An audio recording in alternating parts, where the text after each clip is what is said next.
अभी हम लोग कहाँ पे हैं? हम लोग जौनपुर उत्तर प्रदेश में हैं। और जो हमारे होटल का नाम है, ठीक है, होटल रेस्टोरेंट का नाम है, वो है हमारा हाईवे की एंड रेस्टोरेंट, जो कि हमारा एक प्योर वेज रेस्टोरेंट है। और अभी जो ट्रेनिंग चल रही है वो हमारी सर्विस डिपार्टमेंट की चल रही है। और आज की जो ट्रेनिंग का हमारा टॉपिक है, वो टॉपिक है हमारी preventing glass and pets brokerage.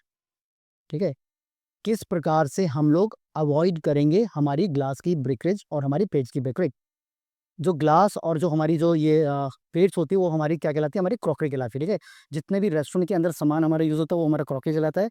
Kitchen के अंदर जो यूज़ होता है वो हमारा पॉट्स एंड पैन कहलाता है। तो ये सारा का सारा सामान हमारा यहाँ पे होता है।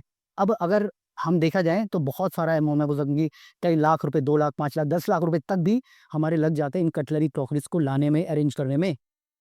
बट अगर इनकी हैंडलिंग सही ढंग से नहीं होती तो ये क्या हो जाती है? टूट जाती हैं। तो यहाँ पे हमने ट्रेनिंग के माध्यम से, क्योंकि ट्रेनिंग एक ऐसा माध्यम है जो कि अगर हम लोग बार बार लोगों को समझाते हैं, ठीक है, लोग उसका सही ढंग से यूज़ करते हैं, तो ये ब्रेकरेज को बचाया जा सकता है। और जितनी भी चीज़ें टूट फूट हो रही है उनको क्या कम से कम किया जा सकता है, क्योंकि बिल्कुल ना हो ऐसा पॉसिबल ही नहीं है। तो सबसे पहले यहाँ पे हमारे यहाँ पे प्लेट्स का मैं आपको दिखा, ठीक है ना, दो सेक्शन में मैंने यहाँ पे डिवाइड कर दिया है। हमारी वो हमारी प्लेट्स है, नीचे हमारे ग्लासेस हैं। तो सबसे पहले प्लेट्स के ऊपर आते हैं। ठीक है जी, पहला है स्टैकिंग। हम लोग प्लेट्स रख रहे हैं, 1 2 3 4 हम लोग रख रहे हैं। ठीक है, do not stack plate too high. बहुत सारी प्लेट्स हमको एक साथ नहीं रखनी। ठीक है, अब ये चाहे आप अपने, जब आप बर्तन धोने जा रहे हो वहां पे रख रहे हो, रेस्टोरेंट में रख रहे हो, साइड स्टेशन में रख रहे हो, कहीं भी बहुत ज्यादा हाई नहीं रखनी है। ठीक है जी, उससे क्या होगा? हाई रखने से क्या होता है? टूटने के चांसेस हमारे क्या होते हैं? ज्यादा बढ़ जाते हैं। Use use plates dividers if possible. अभी प्लेट्स के डिवाइडर्स आते हैं, ठीक है, जब हम लोग क्लीनिंग कर रहे हैं प्लेट्स के डिवाइडर आते हैं, तो कोशिश कीजिएगा कि प्लेट्स के डिवाइडर यूज करें। उससे क्या होगा? मिनिमम एक जगह पे मे बी 5 प्लेट आएंगी, 10 प्लेट आएंगी, उससे ज्यादा हमारी नहीं आएंगी। ठीक है, जिससे कि जो प्लेट के टूटने के चांसेस हमारे कम हो जाएंगे। Never force plate into a stack. ठीक है, हम अब हमको फोर्स नहीं करना। मतलब जैसे फॉर एग्जाम्पल के लिए मैंने कोई कैबिनेट बनाया, अगर उसमें 5 प्लेट आ रही है तो 5 ही आप डालिए। ये नहीं कि आप उसमें ठूस ठूस के भर रहे हो फिर वो प्लेटें टूट जा रही हैं, क्योंकि प्लेटें बहुत ही नाजुक होती हैं और बहुत ही जल्दी हमारी टूट जाती हैं। इसके बाद होता है हमारी केयरिंग में। पहले स्टैकिंग में हो गया, दूसरा हो गया हमारी कैरी। जब हम करें, use both hand to carry heavy stacks. ठीक है, अगर मैं बहुत सारी प्लेट ले जा रहा हूँ, प्लेट का वजन बहुत ज्यादा है, ठीक है, तो ये नहीं कि आप सीधा ऐसे प्लेट्स को पकड़ के लेके जा रहे हैं, फिसलना है कुछ भी फिर। वहीं अगर आप कोई ट्रे यूज करें, तो ट्रे में आप अगर प्लेट रख रहे हैं ना ज्यादा भी, तो आप उसको आराम से लेके जाएंगे। ठीक है, क्योंकि प्लेट अगर हिलेगी भी तो मे बी आपकी जो ट्रे के अंदर इधर गिर जाएगी, इधर गिर जाएगी, तब भी वो सुरक्षित बच जाएगी। नहीं तो अगर वो बाहर गिरी तो पूरी की पूरी आपकी टूट जाएगी। Walk slowly and carefully. आपको आराम से चलना है, ठीक है, केयरफुली चलना है। नहीं तो जो प्लेट्स होके वो गिर सकते हैं। ठीक है, आप भी स्लिप हो सकते हो। ठीक है, अगर आप स्लोली चल रहे हो तो यू आर केयरफुल, आप तो आराम से प्लेट को ले जा सकते हो। ठीक है, clear your path before hand. ठीक है जी, अब आपको जो आपका रास्ता है, ठीक है, फॉर एग्जाम्पल के लिए मैं इधर जा रहा हूँ, ठीक है, अगर मैं इधर जा रहा हूँ तो मुझे पता है कि भैया मेरा रास्ता है। ठीक है, इवन मैं जो बोल के भी अपने कुलीग्स को बोल सकता हूँ कि सर आप हट जाइए, ठीक है जी, शेफ शेफ हो गया या आपके जो भी मैनेजर है, आप हट जाइए, मैं आगे आ रहा हूँ, क्योंकि उसको पता चलेगा आप भारी चीजें लेके आ रहे हो ना।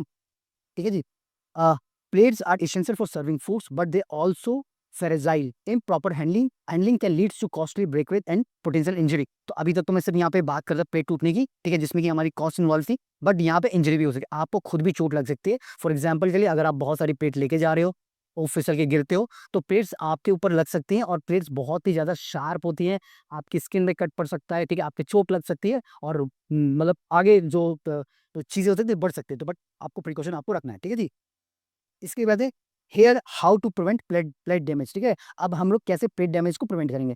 While stacking. ठीक है, जब हम उनको स्टैक कर रहे हैं, ensure they are dry to prevent them from sticking each other. जब आप प्लेट रख रहे हैं ना, जब आप स्टैक कर रहे हैं, तो आपको उसको अच्छे से साफ कर देना है। ठीक है, ताकि वो आपकी जो कि ड्राई रहे। ठीक है, अगर ड्राई नहीं रहेंगे तो वो आपस में चिपकेंगे नहीं, क्योंकि चिपकने से प्लेट के टूटने के चांसेस हमारे बढ़ जाते हैं। ठीक है, इसके बाद always lift plates up upstair up and down to avoid chipping the edges. ठीक है, अब क्या है आपका अपस्टेयर आपको सीधे स्टैक करना है। ठीक है जी, नहीं तो क्या होगा? उसके जो आपके जो एजेस होते हैं टूटने के चांसेस होते हैं। For transport use a designated racks और carrier to secure dividers. Pay attention to the weight overload can cause inability and breakage instability, sorry. ठीक है, अब अगर ओवरऑल इसका मैं इजी एग्जांपल अगर मैं बताऊं, ठीक है, कुछ भी प्लेट्स अगर आप लेके जा रहे हो, ठीक है, तो बहुत ज्यादा मात्रा में नहीं लेके जानी है। ठीक है, क्योंकि अगर आप रेस्टोरेंट से जो भी गंदी प्लेट है, अगर आप पॉप वॉश में, सॉरी, डिश वॉश में लेके जा रहे हो, ठीक है, तो एक मात्रा में ही ले जानी है, बहुत ज्यादा नहीं ले जानी है। तो वहां पे वो गिर सकती है, बहुत ज्यादा हो रही है तो डिवाइडर यूज करने हैं। ठीक है, आपकी जो ट्रे यूज करनी है, तो ये जो सिंपल सिंपल चीजें, बहुत ऐसी कुछ वो नहीं है। अगर सिंपल सिंपल चीज यूज करोगे तो आपकी जो प्लेट्स हैं वो क्या रहेंगी? सुरक्षित रहेंगी। इसके बाद यहाँ पे हमारे ग्लासेस आते हैं, ठीक है। वॉशिंग इसमें सबसे पहले आता है, do not over crowd the dish washer. अब यहाँ पे कोशिश कीजिएगा कि अगर आपके पास डिश वॉशर है तो आपके जो ग्लास की ब्रेकेज कम हो जाती है। वहीं अगर आप हाथ से अगर आप धोते हो ना, तो हाथ से धोने में जो ग्लासेस हैं वो टूटने के चांसेस ज्यादा होते हैं। Use a correct glass rack. अब ग्लास रैक भी अलग अलग आते हैं, आप देखो ग्लास के भी अलग अलग साइज, छोटे मोटे बड़े अलग अलग प्रकार के ग्लासेस होते हैं। किसी में वाटर सर्व होता है, किसी में बियर सर्व होती है, ठीक है, किसी में मॉकटेल कॉकटेल सर्व होता है। तो वहाँ पे उनके जो रैक्स भी अलग होते हैं, तो कोशिश कीजिएगा कि प्रॉपर रैक आप यूज करें, ठीक है, ताकि आपके जो ग्लास ना टूटे। अवॉइड एक्सट्रीम टेम्परेचर चेंजेस, ठीक है। अभी हमारे थोड़ी देर पहले हमने एक रेस्टोरेंट खोला था, वहाँ पे ये हो रहा था, ठीक है। अगर बहुत ज़्यादा टेम्परेचर भी होता है ना, तो वहाँ पे भी जो ग्लास के ब्रेकेज होने के चांसेस बढ़ जाते हैं। स्टोरेज, जिसमें दूसरा पार्ट आ जाता है हमारा, पहले मैंने आपको वॉशिंग बता दिया, इसके बाद स्टोरेज आ जाता है, ठीक है। Store glass rim to prevent chipping, ठीक है। अभी क्या ना, जब हम लोग स्टोर कर रहे हैं तो मतलब जो ग्लास की जो हमारी बास्केट्स होती हैं वो ऊपर तक होती है, ठीक है ना, वो उसको कवर कर लेती है, जिससे क्या होता है कि जो रिम तक जाते हैं। इसके बाद use glass divider on self.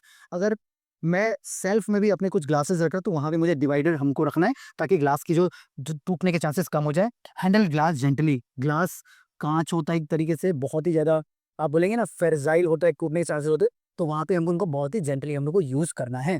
अब यहाँ पे मैं आपको जनरल टिप्स दे रहा हूँ। Use rubber mat on surface to prevent chipping. आप लोगों ने बहुत सारी वीडियो देखे होंगे ना, खासकर बार्स में हमारे, जहाँ पे हम लोग जो मैट यूज करते हैं रबड़ के, रीजन यही होता है कि जो ग्लास है उसके ऊपर रहता है, क्योंकि ग्लास स्लिप नहीं होगा। अगर ग्लास स्लिप नहीं होगा तो उसके टूटने के चांसेस हमारे कम हो जाते हैं, ठीक है जी।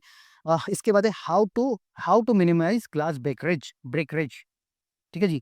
When washing glass use a appropriate rack to keep them stable and prevent from knocking against each other. जब हम लोग ग्लास वॉशर यूज कर रहे हैं, तो हमको उनको प्रॉपर रैक्स में रखना है, नहीं तो जब अंदर आप डालेंगे तो आपस में टकरा के टूट सकते हैं। रैक्स के अंदर डिवाइडर्स होते हैं, तो एक एक ग्लास इंडिविजुअल हमारा हो जाता है और उनके जो टूटने के चांसेस हमारे कम हो जाते हैं, ठीक है। इसके बाद बहुत ज़्यादा जब टेम्परेचर होता है, बहुत ठंडा बहुत गर्म, तो कांच हमारा टूट जाता है। अगर आप भी किसी ग्लास के अंदर बहुत ज़्यादा गर्म पानी डाल दिया जाएगा तो अचानक देखा होगा ना कि अगर बहुत जो बोतल्स होती है, ठीक है, आप उसको बहुत ज़्यादा गर्म पानी में डाल रहे हो फिर ठंडे, तो उसमें क्रैक पड़ जाएंगे। सेम उसी प्रकार से हमारे ग्लास होते हैं, ठीक है। फिर जब हम उनको साफ करते हैं, use a soft floor to avoid applying too much pressure, ठीक है। अब कोई बहुत ही मुलायम कपड़ा आपको उनको वाइप करने के लिए, ठीक है। आपको डायरेक्ट जो गीले ग्लास भी स्टैक नहीं करना, तो वाइप करके ही आपको स्टैक करने होते हैं, ठीक है। ये एक जनरल प्रैक्टिस है जो अच्छे होटल्स होते हैं वहाँ पे होती है, बट हम जिस प्रकार से हम लोग आउटलेट्स खोलते हैं, तो अभी हमारी भी रिस्पॉन्सिबिलिटी हो जाती है। तो जितने भी आप टीम मेंबर्स हो, इनको ये इन्फॉर्मेशन जानी चाहिए ताकि वो यूज़ करें। तो होपफुली आज की ट्रेनिंग अब बहुत ही ज़्यादा इंपॉर्टेंट थी और फ्रूटफुल भी रहेगी, और आप इसको डेली बेसिस पे यूज़ करोगे। Thank you.